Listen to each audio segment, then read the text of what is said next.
What's the most horrific thing that happened in your neighborhood? 9/11. It's chilling to think back on it. I grew up in Rockland County, not far from New York City, and that day felt like a nightmare tearing through our lives. So many families in my town had loved ones who worked in the World Trade Center. I personally knew several who didn't make it out. The grief was palpable, like a heavy fog settling over everything. Picture this. 15 kids in your school suddenly left without their dads. The impact was gut-wrenching. First responders from our town rushed to help, some losing their lives in the chaos. My English teacher lost her husband that day. I still remember the silence that enveloped our community, a haunting reminder of what was forever changed. That day is etched in my memory, and the shadows of loss still linger. It's tough to read about personal loss from that day. The impact on the community sounds immense. It's hard to grasp the scale of grief when so many lives were affected directly. The stories of those who faced such tragedy stay with you.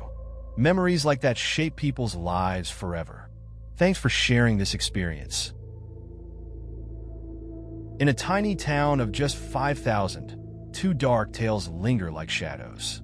About a decade back, a group of 4 students decided to skip class for lunch.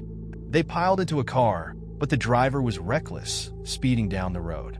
In a horrifying twist, he walked away from the wreck while the 3 girls in the back lost their lives. Since that day, the school locked its doors during lunch, a precaution that still stands long after I graduated 5 years ago.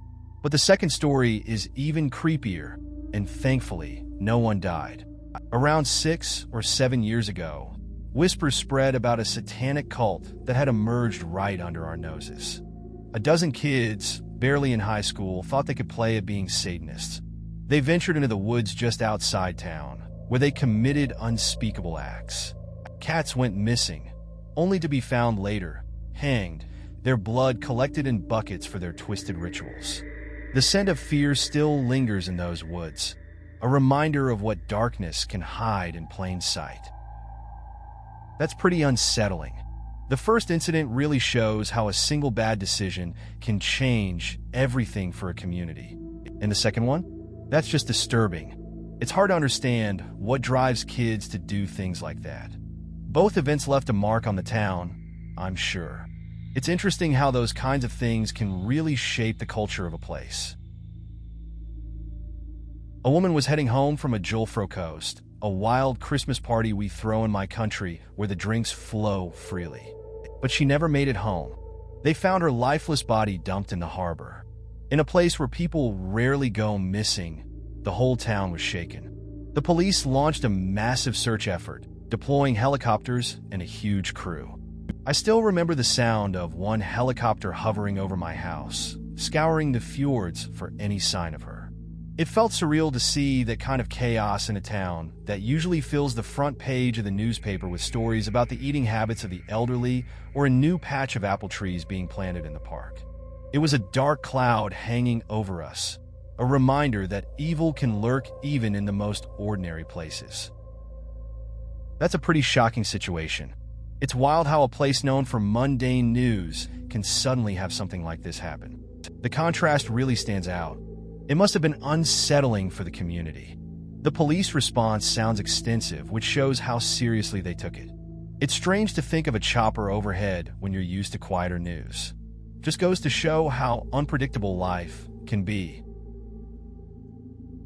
There's a story that haunts me, one that seems minor compared to all the horrors in the world, yet it chills me to the bone. A young woman simply vanished, stopped coming to work one day, and no one even blinked an eye. Days turned into weeks, and still, there was silence. When they finally decided to look for her, it was way too late. They found her in her apartment, gone from this world because of a seizure. But that's not the worst part. Beside her little body lay her 2-year-old son, starving and suffering, all alone in the dark. He had to endure that torment, waiting for someone, anyone, to notice they were gone. But no one cared to check. Just imagine, 2 lives lost, one of them slowly fading away, all because the world kept turning, indifferent to their plight. That's a pretty grim story. It's sad how people can just go missing and no one pays attention. The child suffering like that makes it worse. It's a reminder that sometimes we overlook what's happening around us. Life can be pretty harsh, and these situations really highlight the need for more awareness and connectivity among people. Just a tragic case that gets lost in the noise. In elementary school, I crossed paths with one of my father's old friends. He ran a tiny wildlife refuge, a sanctuary for injured animals he would nurse back to health. Among them, a small pride of mountain lions became fiercely loyal to him. He barely scraped by on a trickle of government funding, choosing instead to work as my elementary school's janitor to support his family while ensuring every cent meant for the wildlife was used for their care. Then one fateful night, his wife snapped. Tired of struggling with 2 minimum wage jobs, she took a gun and shot him. In a cruel twist, she dumped his body into the lion's enclosure, hoping they would maul him before the police could arrive. But what happened next was chilling. Rather than turning on him, the lions protected his lifeless form as he lay dying, warding off the officers who came to rescue him. It took 30 agonizing minutes for them to finally tranquilize the lions, but by then, it was too late. Now, there's a foundation in his name, run by his mother, keeping his memory alive. But sometimes, I wonder if the lions know what she did and if they still remember the man who loved them. This story is pretty heavy. It starts off with a good vibe about helping wildlife, then takes a dark turn with the wife's actions. The mountain lions not attacking him adds a strange twist, almost like they knew he was special to them. It's sad that it takes something tragic for a legacy to form. That foundation seems important, keeping his memory alive in a positive way. It was a regular day at school, or so we thought, until everything changed. A Denny's nearby blew up due to a gas leak, sending shockwaves through the neighborhood. But that wasn't the worst of it. My junior year, a bomb threat turned our lives upside down. I remember getting a text from a friend who was a firefighter on the scene. He casually dropped the news that there might be a bomb in the school. Imagine sitting in class, blissfully unaware, when suddenly the walls feel like they're closing in. We stayed locked inside while the authorities worried about an active shooter. It was suffocating. The day? Completely ruined. Our class was in the library when a state trooper came to speak with us. He had barely settled in when the call came in. We watched in confusion as they rushed him out. There was something serious happening. Just before he left, he said, "You're probably the safest people in the school since I'm the only one with a gun." Safe? We believed him, but that assurance vanished as soon as he walked out of that room. Moments later, it felt like a scene from a movie. SWAT, ATF, DEA, FBI. Everyone was present, a whirlwind of uniforms. They started searching us, tension thick in the air. Then, down one of the hallways, they found him, a kid with a couple of guns on him. They said he had chickened out the moment the authorities arrived. No bombs were ever found, but the fear lingered long after. Just another day in a small Georgia town. That sounds intense. A gas leak and a bomb threat at school is a lot to handle. I can't imagine being stuck inside with all that uncertainty. Having a trooper in the room probably made it feel safer, but then the rush to get him out must have freaked everyone out. Good thing nothing serious happened in the end, even if it made for a messed up day. It was close enough to my neighborhood to send chills down my spine. My father runs a successful company, drawing in many customers.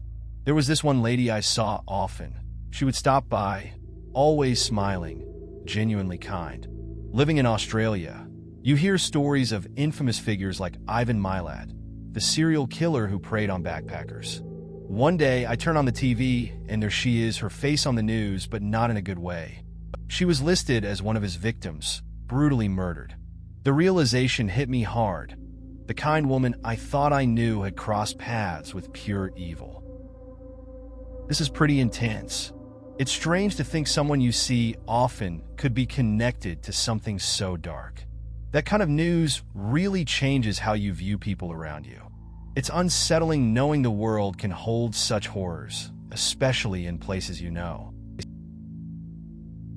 In a small town nestled in Monmouth County, New Jersey, A chilling incident shook the community. A young boy was caught with a bag of innocent kittens. He soaked them in gasoline and watched as flames devoured their tiny bodies. Astonishingly, he was released just hours later, despite the local animal safety officers' frantic pleas to keep him locked away. But the horror didn't end there. Just a week later, this same boy wandered into a Bed Bath & Beyond. He casually picked up a knife from a display, and without a hint of hesitation, he plunged it into the back of a mother shopping with her innocent infant daughter. 10 times.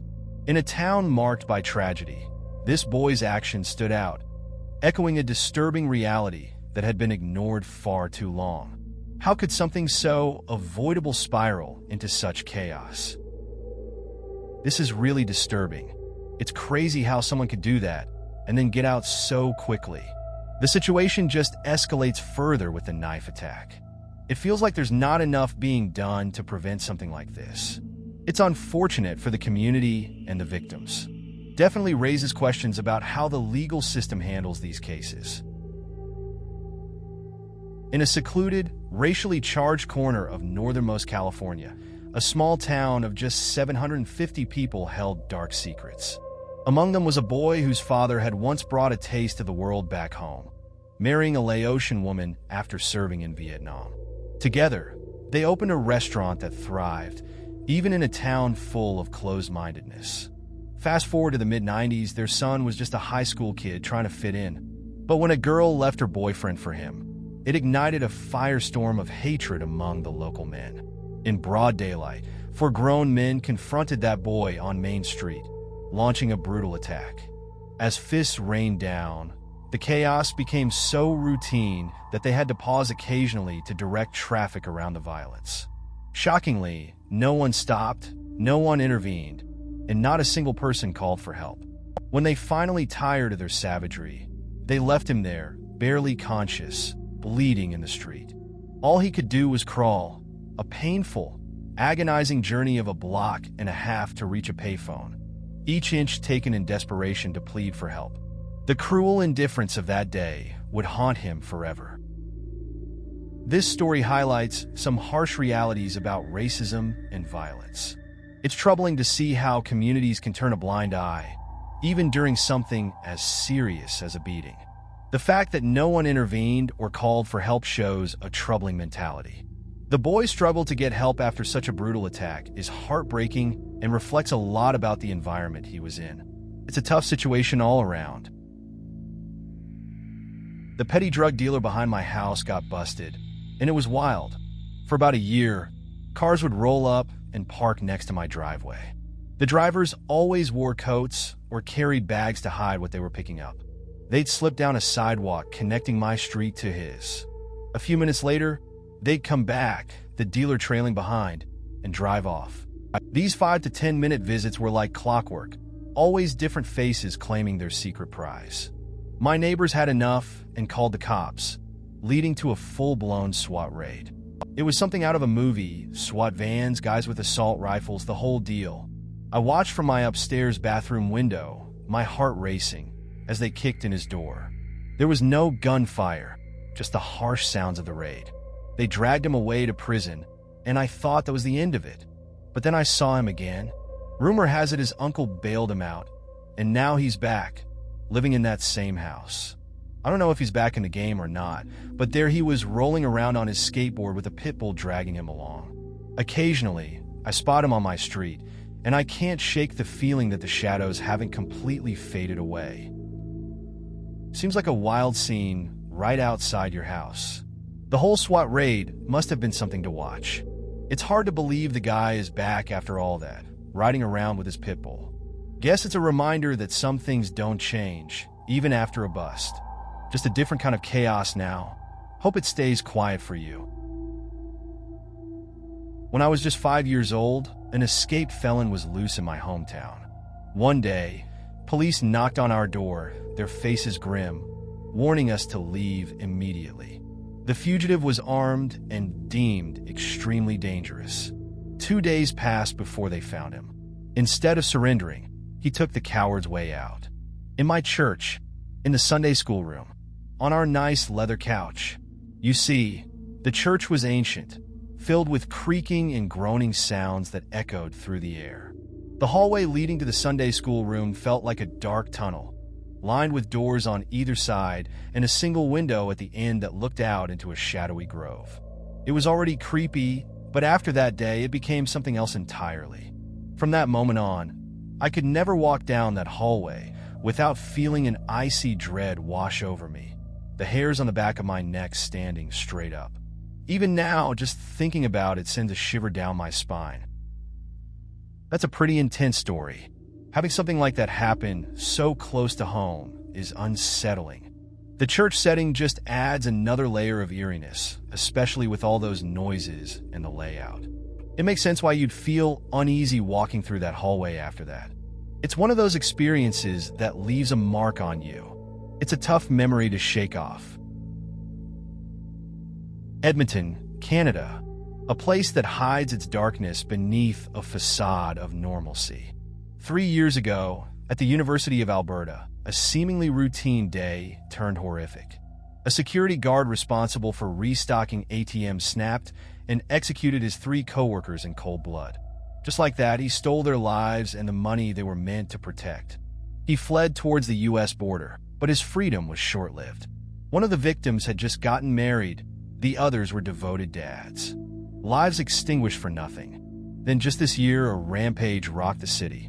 7 lives brutally taken, not random, but tied to family turmoil, twisting the knife of tragedy even deeper. And there was another case that shook the very core of a native reserve, where a man committed unspeakable acts against a little girl, leaving her to battle the bitter -30-degree weather alone. To top it all off, a police officer was shot dead by a fanatic, marking the first cop killing in 25 years. But the haunting echoes of the past linger on. In 1987, a tornado swept through, claiming 27 lives in mere moments. And let's not forget that fateful day in the 80s, when the roller coaster in West Edmonton Mall derailed, resulting in a deadly fall that shocked everyone. All of this darkness nestled among the mundane, a reminder that sometimes the worst of humanity lurks just beneath the surface, waiting for an opportunity to emerge. That's a lot of tragedy in one place. It's pretty troubling to hear about those events, especially the shootings and the assaults. It's always shocking when communities face such violence. The tornado and the roller coaster accident remind us that disasters can happen unexpectedly. It's strange how these things can overlap in one area's history. Overall, it makes you think about safety and the impact on the community. There's a family in my small town that everyone knows. The parents are community pillars, and their 3 sons were the kind of kids everyone admired. They volunteered, excelled in sports, they seemed perfect, but a dark shadow loomed over them. Around 6 or 7 years ago, the middle brother suffered a tragic fate during a football game. A normal tackle turned deadly when his heart rhythm gave out at the worst possible moment. Despite the referee's immediate CPR, there was no ambulance on site, and he slipped away, just a sophomore at the time. This year, the youngest brother, fresh from graduation, went swimming with friends in a lake. They were diving for fun, but when he came back up, he suddenly felt dizzy. They rushed him ashore and desperately tried to revive him, but it was too late. At the hospital, he was declared dead. What makes it all the more haunting? He died on what would have been his older brother's 21st birthday. That family has endured unimaginable pain, yet they continue to face each day with a strength that feels almost eerie. You can't help but wonder how they endure such tragedy, and why the darkness seems to cling to them. This is a tough story. Losing 2 brothers like that is really heartbreaking. The circumstances around both deaths make it even harder. It's good that the family is active in the community and has shown strength through all this. They've dealt with a lot, and it's impressive that they still manage to push through. It's a reminder of how fragile life can be and the importance of support during tough times.